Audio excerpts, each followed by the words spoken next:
High বন্ধুরা, আজকে চিংড়ি মাছ এনেছে। সাইজটা বেশ মাঝামাঝি সাইজের, খুব একটা ছোটও নয় খুব একটা বড়ও নয়।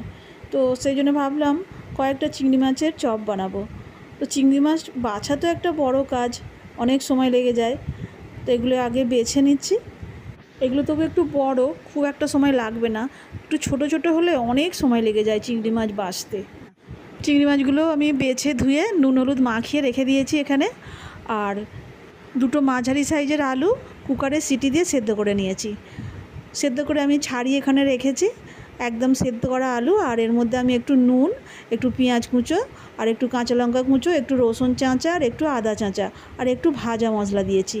ভাজা মশলার মধ্যে আছে শুকনো লঙ্কা, জিরে, মৌরি, জোয়ান আর গোটা গরম মশলা একসাথে ভেজে আর গুঁড়িয়ে নিয়েছি। দিয়ে এই সমস্ত মশলা দিয়ে আমি আলু সেদ্ধটা ভালো করে মেখে নিয়েছি। আলুটা খুব একটা ঢিলে হয়নি, তাহলে এতে একটু বেসন দিয়ে টাইট করতে হতো। তো মোটামুটি ঠিক আছে। আর এখানে আমি বেসনটা মেখে নিচ্ছি, গুলে নিচ্ছি।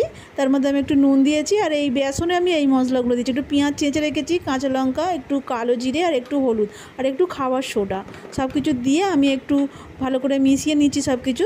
তারপরে জল দিয়ে এটা গুলে একটুখানি রেখে দেবো, কিছুক্ষণ গুলে রেখে দেবো। এটা সব কিছু মশলা বেসনের সাথে ভালো করে মিশিয়ে আন্দাজ মতো জল দিয়েছি, যাতে খুব একটা পাতলা হলে ভালো হবে না। এই রকম ঘন হয়েছে, এটা ঠিকঠাকই হবে বলে মনে হয়। তারপরে আমি মশলা মাখা আলুটা হাতের মধ্যে এভাবে একটু চাড়িয়ে নিয়েছি পাতলা করে। তার মধ্যে আমি একটা মাছ এভাবে দিয়ে আর গোল করে মুড়ে নিচ্ছি ভালো করে, যাতে খুলে না যায়। একটু মুঠো করে ভালো করে এঁটে নিচ্ছি। চিংড়ি মাছের মাথাটা আমি বাইরের দিকে রেখেছি, ওর মধ্যে আমি মশলা মাখাইনি। আর বাকিটাতে আমি আলু দিয়ে এভাবে চাপা দিয়ে মুড়ে দিয়েছি।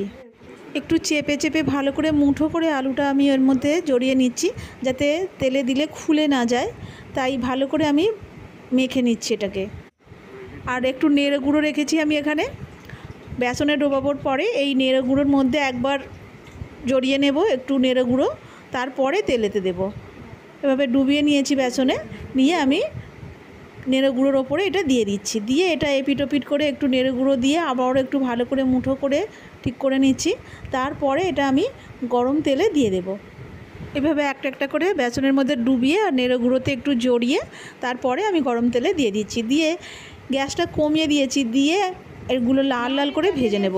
গ্যাসটা জোর দিলে হয়তো পুড়ে যাবে খুব তাড়াতাড়ি, ভেতরটা হয়তো মাছটা কাঁচা থেকে যাবে। সেজন্য গ্যাসটা একদম কমিয়ে দিয়ে অনেকক্ষণ সময় নিয়ে ভালো করে আমি লাল লাল করে ভেজে নিচ্ছি। দেখো এই রকম লাল লাল করে আমি প্রত্যেকটা ভেজে নেব। সবকটা এখনও হয়নি, বাকি আছে আর একটু। এটা কিন্তু দারুণ টেস্টি হয়েছিল, একদম দোকান থেকে কিনে আনার মতো। যদিও দোকানের মতো অত ভালো শেপ দিতে পারিনি, তাও ধন্যবাদ।